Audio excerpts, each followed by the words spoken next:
नमस्कार मंडळी. आज आपण एकदम मऊसूत मोकळी उपवासाची खिचडी कशी बनवायची, त्याचसोबत चटपटीत आंबट गोड असं इथे सार कसं बनवायचं हे पाहणार आहे. त्यासाठी 1 चमचा तूप घेतलं. तूप छान गरम झालं की त्यामध्ये 1 चमचा जिरे, मिरची घातली, ते छान परतलं. त्यानंतर इथे रात्रभर भिजलेला शाबू आहे तो घातला. तो व्यवस्थित तुपामध्ये परतून घेतला. चवीपुरतं मीठ घालायचं. त्यासोबत आवडत असेल तर अर्धा बटाटा शिजवून घालायचा आहे आणि छान असं हलवून घ्यायचं. 2 ते 3 वाफ द्यायच्या आणि इथे मस्त अशी मोकळी उपवासाची साबुदाणा खिचडी तयार आहे. आता याचसोबत लागणारं जे सार आहे ते कसं बनवायचं हे पाहूया. त्यासाठी पुन्हा एकदा एका कढईमध्ये 1 चमचा तूप घालायचं, 1 चमचा जिरे, त्याचसोबत मिरची घालायची आणि 2 ते 3 चमचा इथे शेंगदाण्याचं कूट वापरायचं आहे.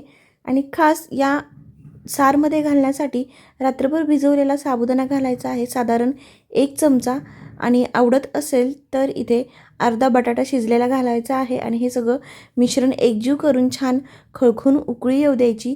आता यामध्ये चवीपुरतं मीठ घालायचं आणि छान चटपटीत चव यावी म्हणून 1 चिंच घालायची आहे. छान असं दाटसर झाल्यानंतर आपलं मस्त असं इथे चटपटीत असं सार तयार झालेलं आहे.